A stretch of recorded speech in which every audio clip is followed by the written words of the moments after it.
से आज हमने सूरह बक़रा से आयत नंबर 262 और 263 की तिलावत की है। दुआ है अल्लाह रब्बुल आलमीन से अल्लाह रब्बुल आलमीन हमें इन आयात का माना मफ़हूम समझ कर अमल की तौफ़ीक़ अता फ़रमाए। आयत नंबर 161 से इन्फ़ाक़ फ़ी सबीलिल्लाह का मौज़ू शुरू हुआ है और इन्फ़ाक़ का माना है ख़र्च करना।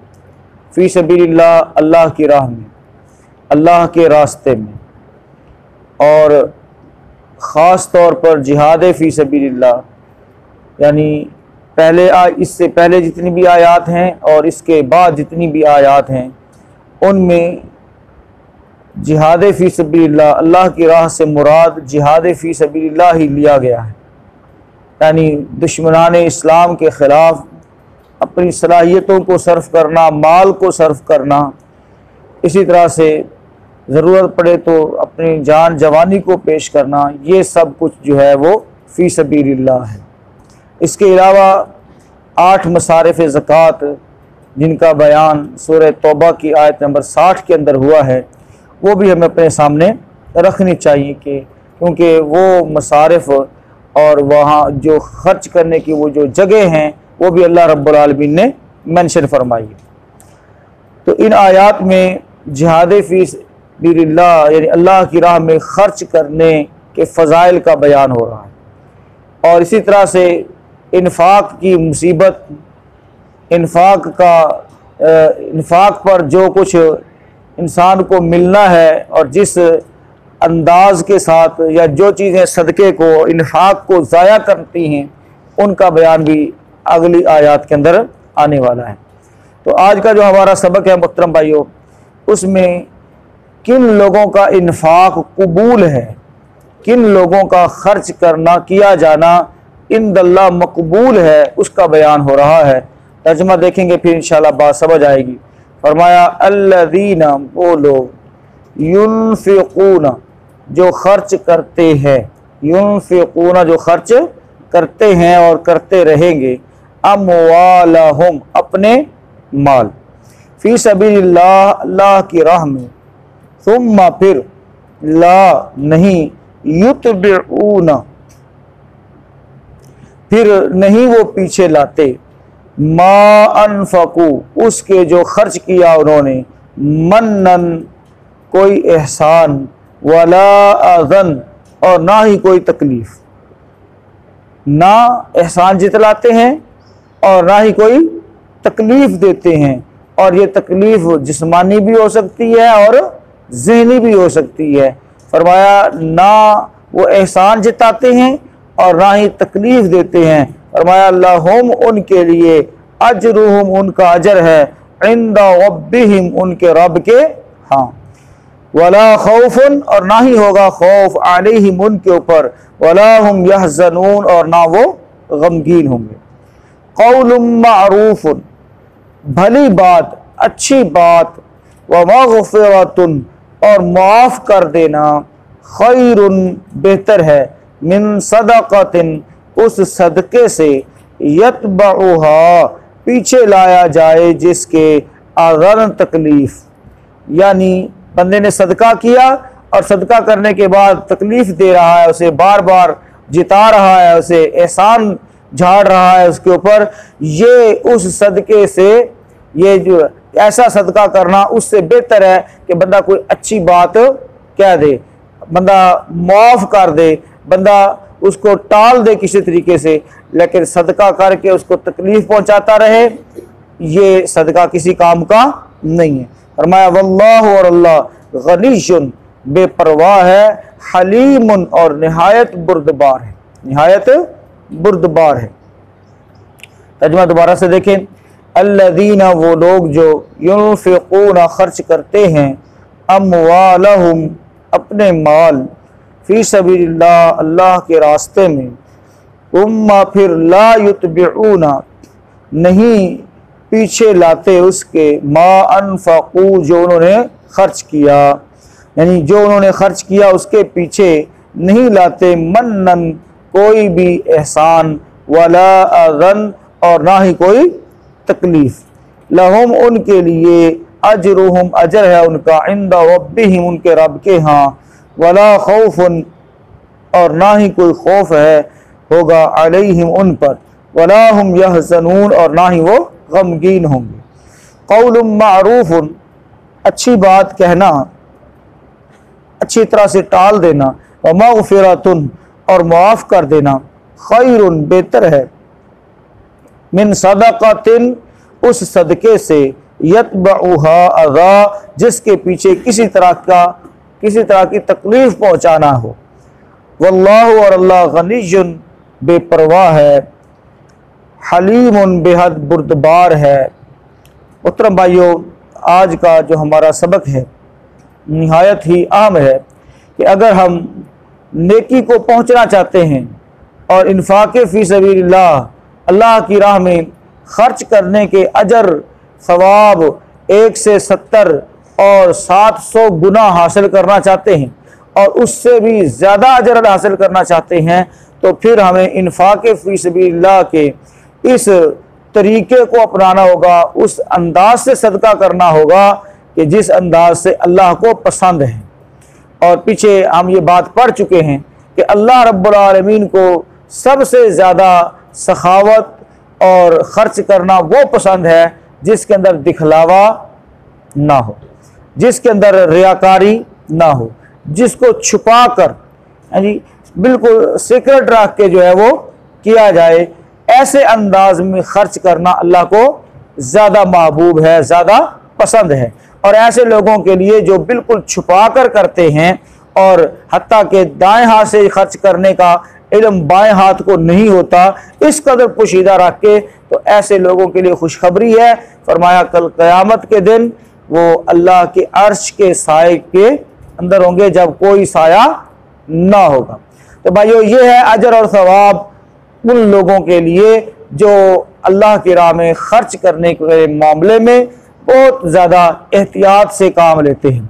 बाज़ औक़ात ये होता है कि तरगीब के लिए ओपनली भी बंदा खर्च कर देता है, लेकिन उसके अंदर भी एहतियात ये रहे कि जिसके ऊपर खर्च किया जा रहा है उसको तकलीफ़ ना दी जाए, किसी किस्म की भी तकलीफ़ ना दी जाए, ना ज़हनी दी जाए, ना जिस्मानी दी जाए, और ना ही उसके ऊपर एहसान जताया जाए, क्योंकि ये दो चीज़ें जो हैं ये अजर को सवाब को ज़ाया कर देगी। माल तो चला गया जो दे दिया इंसान ने, और साथ साथ जो अजर था मिलने वाला वो भी क्या हो जाएगा, ज़ाया हो जाएगा।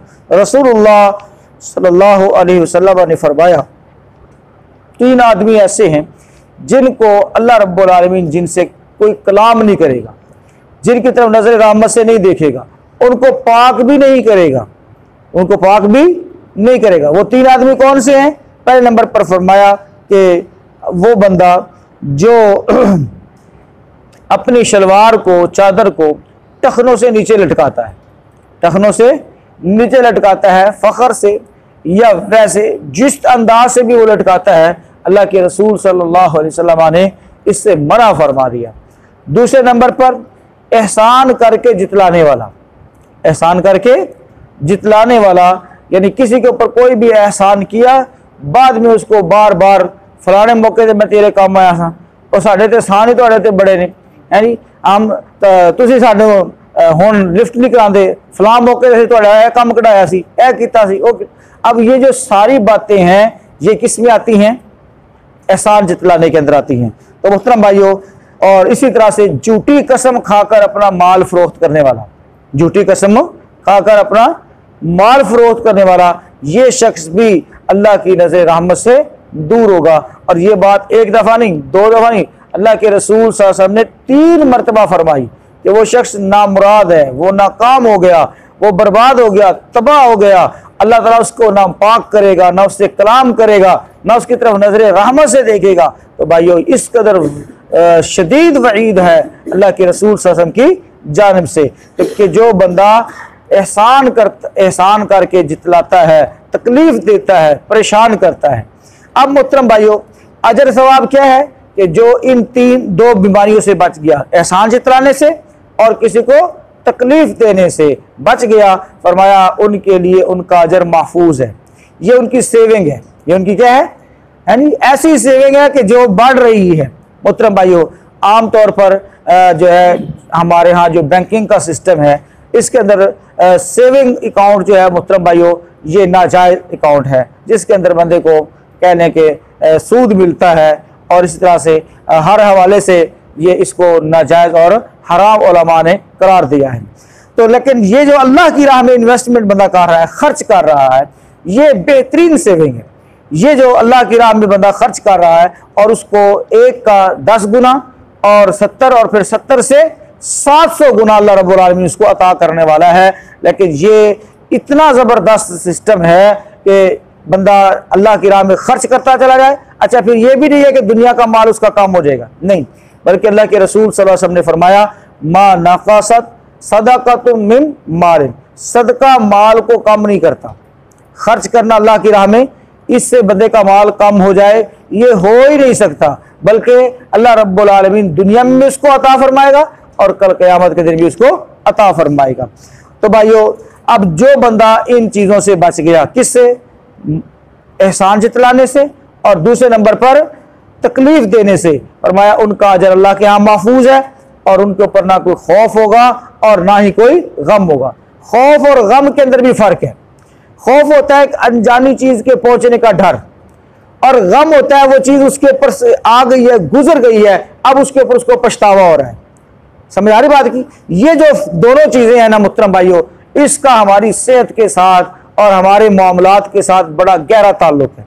अल्लाह रब्बुल आलमीन ने उस बंदे को टेंशन फ्री कर दिया है, दुनिया में भी और आखिरत में भी, जो बंदा इन 2 बीमारियों से अपने आप को बचा लेता है, एक एहसान जतलाने से और दूसरा किसी को तकलीफ देने से। और वैसे भी अल्लाह के रसूल सल्लल्लाहु अलैहि वसल्लम ने फरमाया, अल मुस्लिम मन सलिमल मुस्लिमून मिन लिसानी व यदी, मुसलमान कौन है? जिसके हाथ से और जुबान से दूसरा मुसलमान महफूज, वो मुसलमान है। तो हम अगर चाहते हैं कि हमें कोई परेशानी ना आए, हमें कोई तकलीफ ना आए, तो फिर भाई ऐसे नहीं कि हम असी लोगों को तकलीफ दे के तैसिया कि नहीं सानू सुख मिलेगा, ऐसा नहीं है भाइयों। पहले हम अपने हाथ को रोकेंगे, अपनी जुबान को रोकेंगे, अपना जायजा लेंगे, हम किसी को तकलीफ नहीं देंगे तो हमें भी कोई तकलीफ नहीं देगा। और आखिरी जो बात है वो मोहतरम भाइयों, वो है कौल मारूफ, अच्छी तरह से टाल देना। मसलन एक बंदा ज़रूरतमंद आ गया है, तो अपील कर रहा है, वो इस्तेदा कर रहा है कि जनाब मुझे फ़लाँ ज़रूरत है, मेरी फ़लाँ परेशानी है, तो ये इसमें आप हेल्प करें।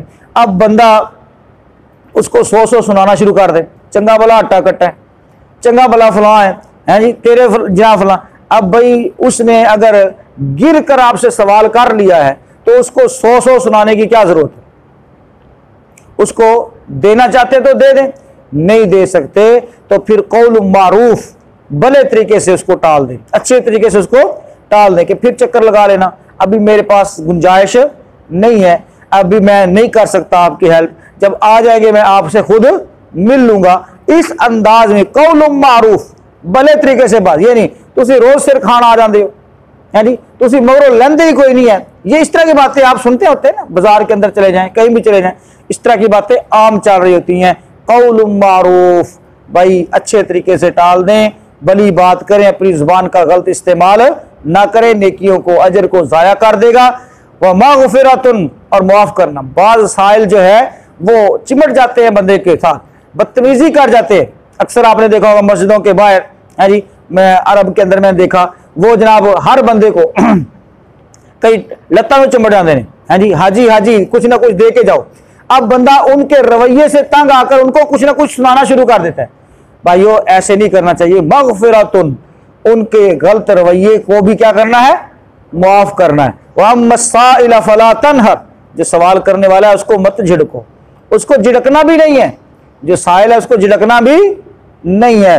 फरमाया ये काम अच्छे तरीके से टाल देना और मुआफ़ करना, ये उस सदके से कई बेहतर है जो सदका करने के बाद 100 बंदा दिल के अंदर कुफराने बके, परेशान हो और जो है तकलीफ देता रहे। ऐसे सदके का कोई फायदा नहीं है। फरमाया वल्लाहु गनीयुन हलीम, तुम तंग आ जाते हो लोगों से और इसी तरह से खर्च करने से डर रहे होते हो, जबकि अल्लाह ताला जब से तुम पैदा हुए हो तुम्हारे ऊपर रोजाना की बुनियाद पर खर्च कर रहा है। और इसी तरह से जब से तुम पैदा हुए हो अल्लाह रब्बुल आलमीन को कितनी तकलीफें दे रहे हो नाफरमानियां करके। अल्लाह ताला अता भी कर रहा है तुम्हें और साथ साथ बर्दाश्त भी कर रहा है, तुम्हें कोई तकलीफ नहीं देता, फौरन एक्शन लेकर तुम्हें सजा नहीं देता। तो भाइयों हमें भी किसी को सजा देने में जल्दी नहीं करनी चाहिए, माफ करना चाहिए। अल्लाह से दुआ करते हैं बात को समझने की और अमल की तौफीक अता फरमाए। व आखिर दावाना अल्हम्दुलिल्लाह।